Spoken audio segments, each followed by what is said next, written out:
Hello guys, welcome back to our channel PCMB digital Gurukul.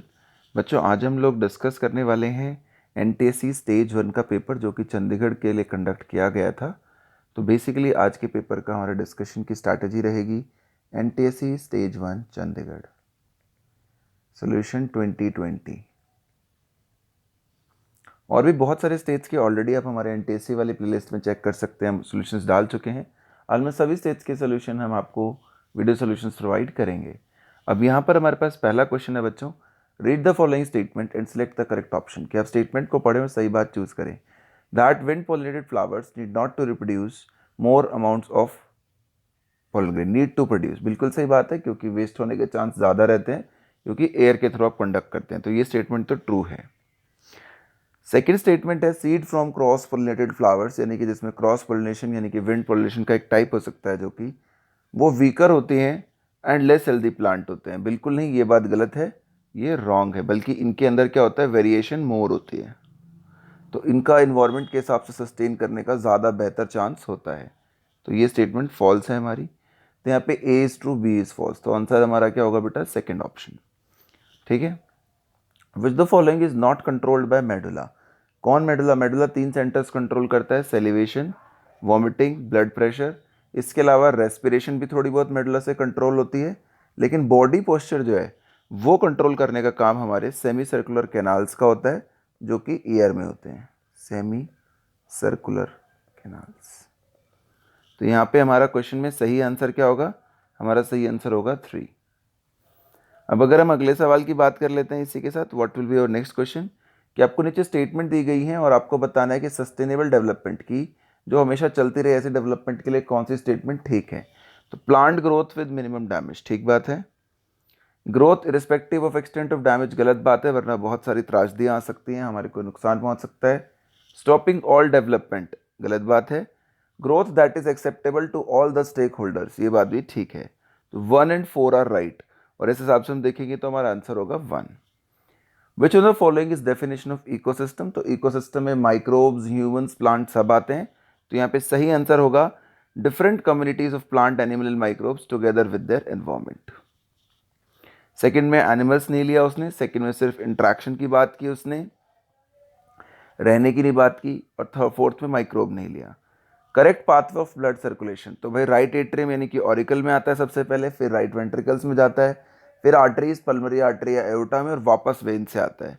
तो इसका सही आंसर होगा फर्स्ट।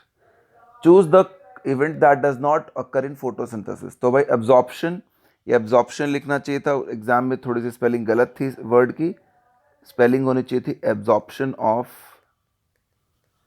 Light by chlorophyll. तो ये तो सही होता है ऐसा काम। तो रिडक्शन ऑफ CO2 होता है। Oxidation of carbon to CO2, जी नहीं, CO2 तो इसका क्या होता है, रिएक्टेंट होता है। प्रोडक्ट तो कार्बोहाइड्रेट होता है जो कि ग्लूकोज होता है। CO2 प्लस वाटर से यही तो बनता है कार्बोहाइड्रेट और ऑक्सीजन, है ना। तो इस तरीके के प्रोडक्ट्स बनते हैं। तो यहाँ पर CO2 में नहीं जा रहा, बल्कि CO2 ही रिड्यूस हो रहा है। तो थर्ड स्टेटमेंट हमारी गलत है, डज नॉट अक्कर वाली बात है। और लाइट तो केमिकल एनर्जी में कन्वर्ट हो ही रही है, ये बात तो हम साफ साफ देख ही पा रहे हैं। Which one of the following statement is true. कौन सी बात सही है? तो भाई इसमें क्या बात सही होती है कि मेल के अंदर होता है XY, फीमेल के अंदर होता है XX। अगर XX का मतलब क्या है, फीमेल, और XY का मतलब है मेल, तो अगर क्रोमोजोम मेल से X जाएगा और इधर से भी X आएगा तो क्या बनेगी, फीमेल। और मेल से Y जाएगा और इधर से X आएगा तो क्या बनेगा, मेल। तो भाई ए चाइल्ड वो inherit X chromosome from father, अगर फादर से X गया तो उधर से तो हमेशा X आना ही था, क्योंकि फीमेल में तो XX है, तो वो गर्ल होगी, ये बात सही है। देर आर 2 पेयर, जी नहीं, 1 पेयर होता है बेटा। X क्रोमोजोम फादर से बॉय होगा, नहीं, गर्ल होगा, हमने अभी देखा। Y chromosome from father boy होगा, गर्ल नहीं होगा, ये भी हमने अभी भी देखा। तो यहाँ पे आंसर क्या है, 4। Accumulation of non-degradable substances in food chain in increasing amount at each trophic level। हम जानते हैं इसको क्या कहते हैं, बायोमैग्निफिकेशन। यूट्रॉफिकेशन क्या होता है, नेचुरल एजिंग ऑफ लेक, कि मिनरल डिपोजिशन की वजह से एक्वाटिक एनिमल्स की संख्या कम होने लग जाती है लेक में बेटे, ageing of lake. Diluted saliva आपने स्टार्च सॉल्यूशन में ऐड किया तो टेस्ट नहीं आया, क्योंकि स्टार्च किस में कन्वर्ट हो गया, शुगर में। कौन सा एंजाइम होता है बेटा, अमाइलेज।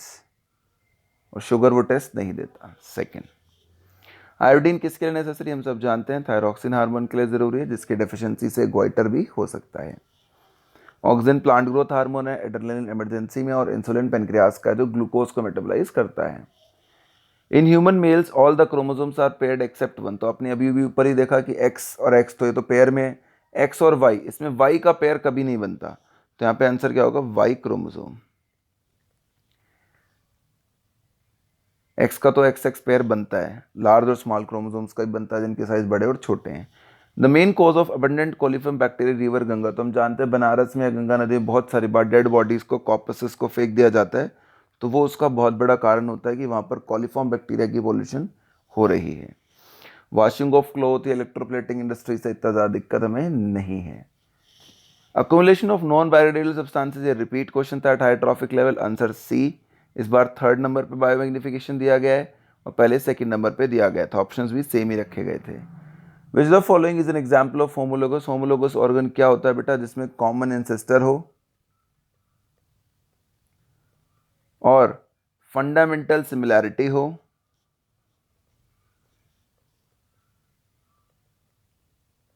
फंक्शन डिफरेंट हो सकता है, function different.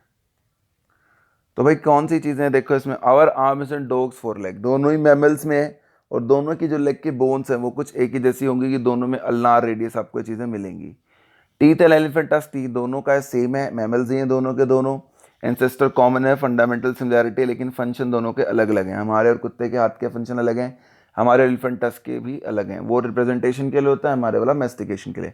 Potato and runner of grass, इसको देख के लोग कंफ्यूज हो सकते थे, ये भी क्या है, both are stem, both represent stem, तो इसका मतलब सभी में फंडामेंटल सिमिलैरिटी है और कॉमन एंसेस्टर है, तो यहाँ पे आंसर होगा 4। तो बच्चों इसी के साथ हमने एनटीएससी स्टेज 1 2020 का बायोलॉजी सेक्शन जो था चंडीगढ़ का वो हमने सॉल्व कर लिया है। बाकी सब्जेक्ट्स का भी हम सोल्यूशन अपडेट करते रहते हैं और नीट जेई और सभी के लिए हम एडवाइजर्स जो हैं आपको अपडेट्स देते रहते हैं। Thank you so much for watching the video friends, please subscribe to our channel and keep supporting us.